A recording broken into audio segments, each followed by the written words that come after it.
are based on that, and some implications and real-life applications for future research and maybe people's day-to-day lives. So what is ambivalent sexism? Ambivalent sexism is broadly a theoretical foundation for my study, which categorizes the attitudes towards women into two forms. Hostile sexism, which is an overtly resentful and negative attitude towards women, often characterizing them as manipulative, power-seeking, deceptive, things of that nature. Benevolent sexism is a seemingly positive perception of women. It characterizes them as morally innocent, pure, needing of protection, but it kind of subtly represses them and strips them of their agency, and oftentimes categorizes them in boxes that are difficult for them to escape. So, hostile and benevolent sexism seem contradictory in nature, but they work in tandem to form repressive systems. This can often manifest in the form of restrictive gender norms that are based in benevolent sexism, such as women needing to be protected and being kept out of certain lines of work or certain forms of showing up in society. And then when women break those restrictive norms or step outside of them, it tends to justify or rationalize men's hostility towards them. So why this and why now? Despite general perceptions of progress towards gender equality within our societies, oftentimes the research finds that these metrics, such as women's wages compared to men, educational attainment, and level of societal or economic power, tend to be regressing or have become stagnant in comparison to men.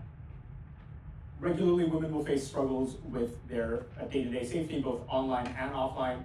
Online, this will manifest in the form of things like cyberbullying, online harassment.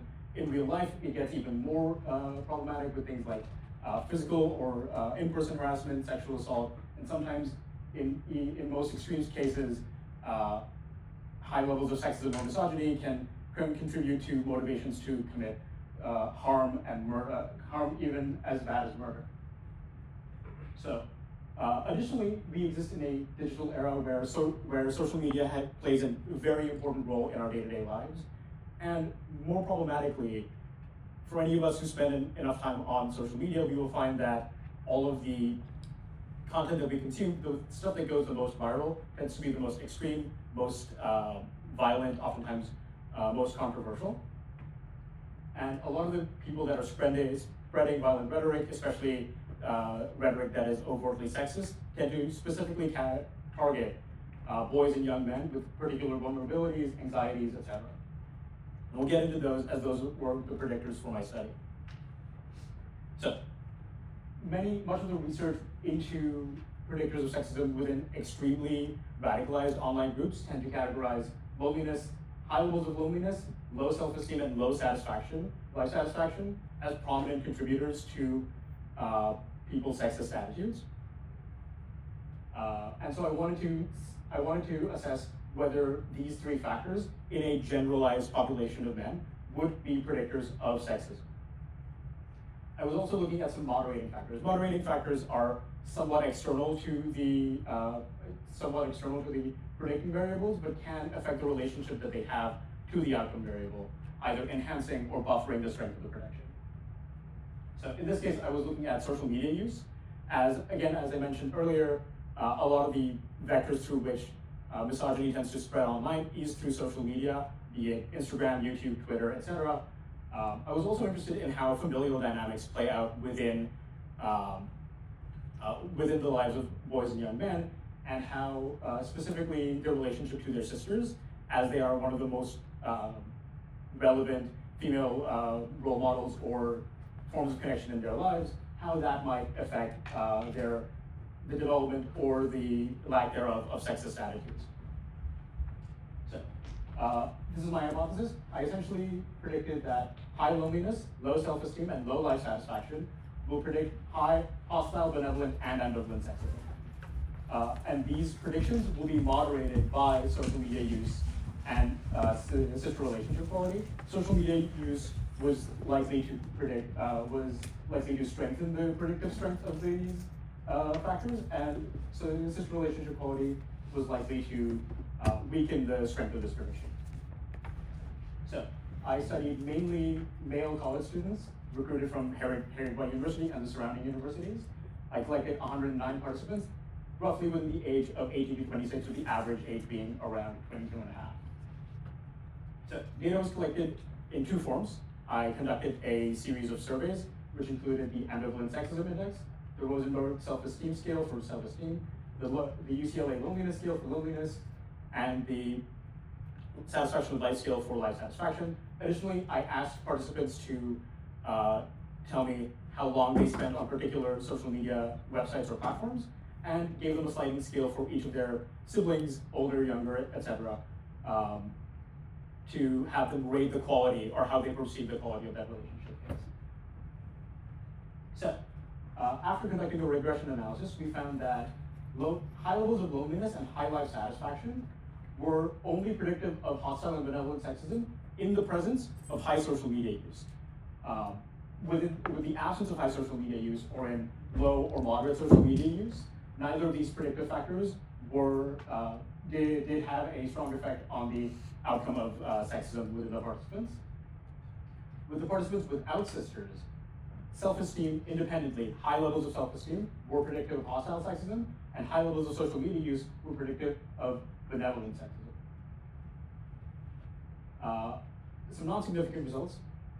The sibling relationship dynamic did not play a significant factor in either buffering or strengthening the predictive nature of social media use, of self-esteem, life satisfaction, or loneliness, but it did change which factors were more predictive, such, for instance, with the population that had sisters, loneliness and life satisfaction were more predictive of sexism, and in the population without sisters, self-esteem and social media use were more predictive of sexism. I also conducted an implicit association test to serve as a counterbalance to the self-reporting nature of the surveys, but there were no significant differences in the results for that test to provide any relevant information for the research. Now, if you've been keeping up, you might notice some discrepancies between my hypotheses and the results that I found. Most surprisingly, self-esteem and life satisfaction had the opposite effect to what I was predicting within my hypothesis. I predicted that low life satisfaction and low self-esteem would be predictive of high levels of sexism, but higher life satisfaction and higher self-esteem were more predictive of sexism within my participants' population.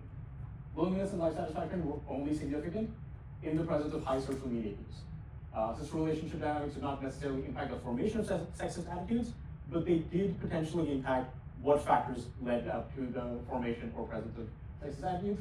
And social media use was the most consistent factor in predicting sexism within my participants, with or without siblings.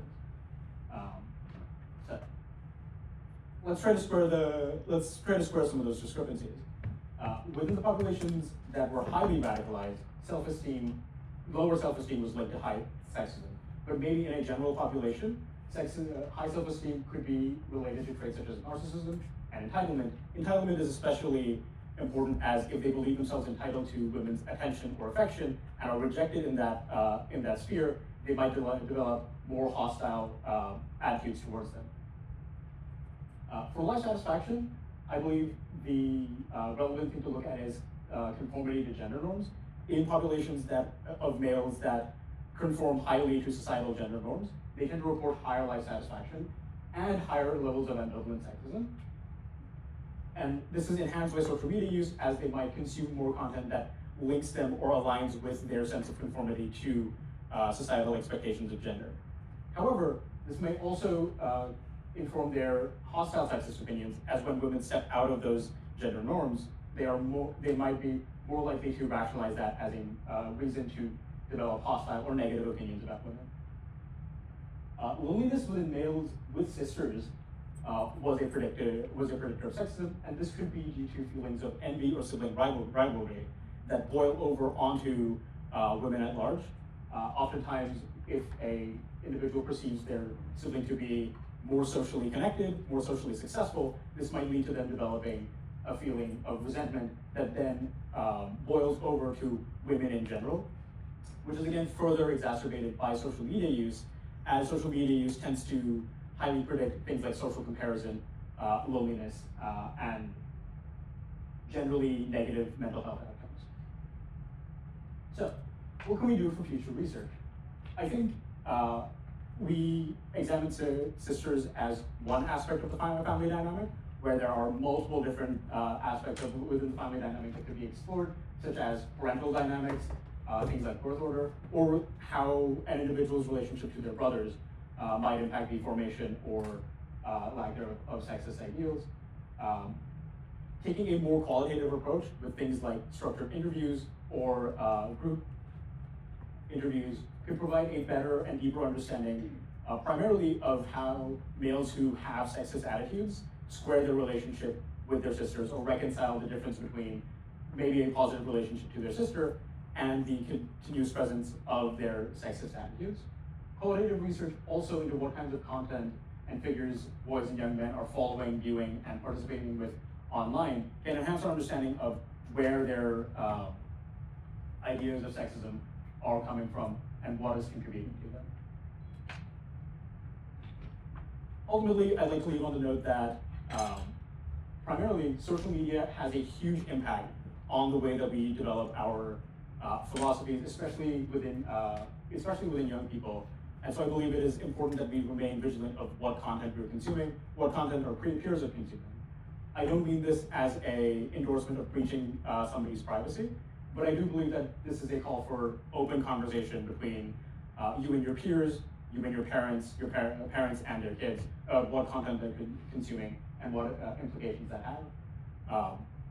I also believe that ambivalent sexism has a real cost, both to women at large, due to the ways in which it normalizes and perpetuates things like violence, systemic oppression, things of that nature. But it also has an impact on men's abilities to form meaningful connection to their non-male peers. Thank you, and I'd love to open this up to some questions.